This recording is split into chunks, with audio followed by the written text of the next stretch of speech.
Hoje eu voltei para falar sobre o livro do mês de maio do Clube do Starnone. Para quem não sabe do que eu estou falando, o Clube do Starnone é um grupo que eu mantenho com a Bárbara do B de Barbárie e o Matheus do Literato Brasileiro no WhatsApp, onde todo mês a gente escolhe uma obra e debatemos ela ao longo do mês, enquanto a gente vai fazendo a leitura. Em maio a gente começou um pouco tarde a leitura do livro. Então hoje, quando eu estou gravando esse vídeo, que é dia 31 de maio, eu acabei ele agora pela manhã, a gente ainda não teve a discussão final.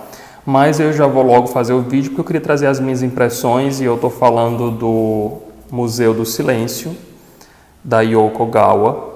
A Yoko é uma autora japonesa.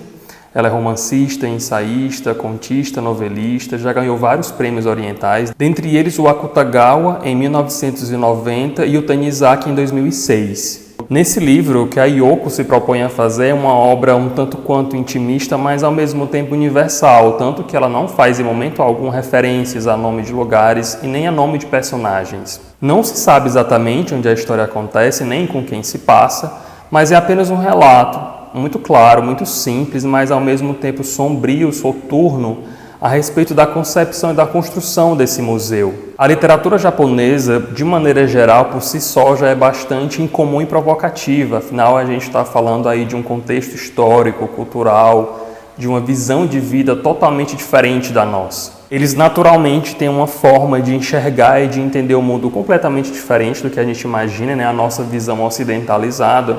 E é isso que mais me atrai nas obras asiáticas e orientais. É claro que eu não morro de amores por todos os livros orientais e asiáticos que eu leio, mas eu acho sempre uma experiência muito válida, né? Sempre muito enriquecedor. Eu acho que expande assim, a nossa percepção de mundo e, consequentemente, a nossa compreensão acerca do ser humano. Na trama desse livro em específico, o que a gente vai encontrar então é a trajetória de um museólogo que é contratado por uma velha senhora que mora numa região ali bem afastada de uma vila pequena, né? Existe esse aglomerado, né, de casas e de pessoas que vivem no entorno dessa praça, mas essa senhora tem uma casa gigantesca, já bastante antiga, mas ela fica depois de um bosque, já bem afastado daquele movimento que naturalmente já é pequeno por ser uma cidade de interior, mas existe uma aura de estranhamento ali, tem uma aura um pouco obscura, que não é tudo muito claro, e a gente vai conhecendo aos poucos a vida daquele lugar à medida que esse narrador, o museólogo, chega e também vai aprendendo tudo aquilo.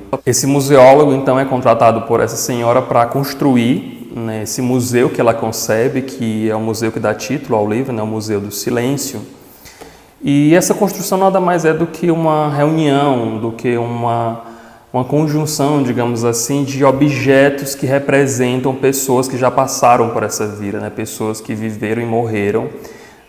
E essa senhora, ela crê muito nisso, ela acredita numa representatividade da pessoa, da existência, através dos objetos que ela possuiu. E isso me lembrou muito uma leitura que eu fiz recentemente, inclusive, de um livro do Água Lusa chamado Teoria Geral do Esquecimento. Eu fiz vídeo para ele e vou deixar linkado no card lá em cima para quem tiver interesse.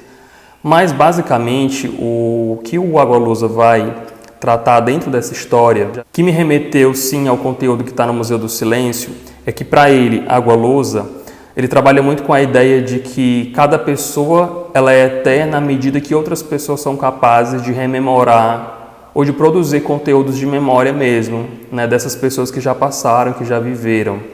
Então, ele tem essa pegada um pouco mais subjetiva, vamos colocar nesses termos. Para Yoko Ogawa, nos personagens que ela apresenta dentro dessa trama, é o contrário, né? Está muito ligado ao objeto físico, né? À lembrança palpável. Então essa representação ela está toda ressignificada e concentrada na coisa em si, no objeto, e não necessariamente algo grandioso, algo caro, algo que tem um valor aparente, né? Que você olha e já identifica que é um objeto valioso. Não, ele pode ser uma coisa simples, né? O que importa para ela é que tenha tido uma correlação direta com esse sujeito, com essa pessoa.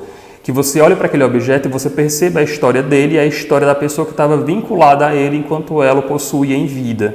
O que eu achei interessante é que a Yoko, nessa obra, ela constrói uma narrativa que tem sim lá os seus traços de suspense, Em alguns momentos ele assume até uma conotação investigativa por conta de uma série de crimes que acontecem dentro da história. E existe uma aura onírica, né, em cima de tudo que está acontecendo ali. Existe uma névoa, existe algo estranho, uma sensação de não acesso a tudo, mas ao mesmo tempo é tudo muito racional, é tudo explicado, é tudo justificado com fatos e acontecimentos claros e totalmente compreensíveis. Então é muito interessante a gente acompanhar esse processo que brinca, né, com essa dicotomia entre aquilo que não é dado, que é suposto, mas ao mesmo tempo, quando a gente vai adentrando realmente no que está se passando, a gente percebe que tem um porquê, tem um motivo, é tudo muito preto no branco, é tudo muito racional. Eu sei que pode parecer estranho utilizar esses termos, mas é um onírico ali muito pé no chão, muito racionalizado. Em resumo, eu posso dizer que essa é uma obra que sim, eu gostei da leitura, mas eu não favoritei. No entanto, ela está longe de um livro que eu posso dizer que eu não goste. Eu acho que eu estava com expectativa um pouco diferente do que aquilo que ela me entregou. Eu pensava que eu fosse encontrar um pouco mais de profundidade, um pouco mais de pesar, de dor, e ela acabou fazendo outra coisa, né? Mas é muito interessante sim, né? Eu faço a recomendação que você leia a Yoko Ogawa, leia o Museu do Silêncio. Se você já teve contato com essa obra, me diz nos comentários o que é que você achou. Eu sei que tem outros livros dela que são publicados também pela Estação Liberdade, que eu já estou de olho, né? Inclusive na minha lista de desejados já tem um outro aí que eu quero muito ler. E essa já é também uma obra que fazia muito tempo que estava na minha lista de desejados. Infelizmente eu consegui fazer a leitura agora em conjunto com os meninos, né, lá no Clube do Starnone. Acredito que a gente vai ter uma discussão um pouco mais aprofundada a respeito dele nessa semana agora que está iniciando junho.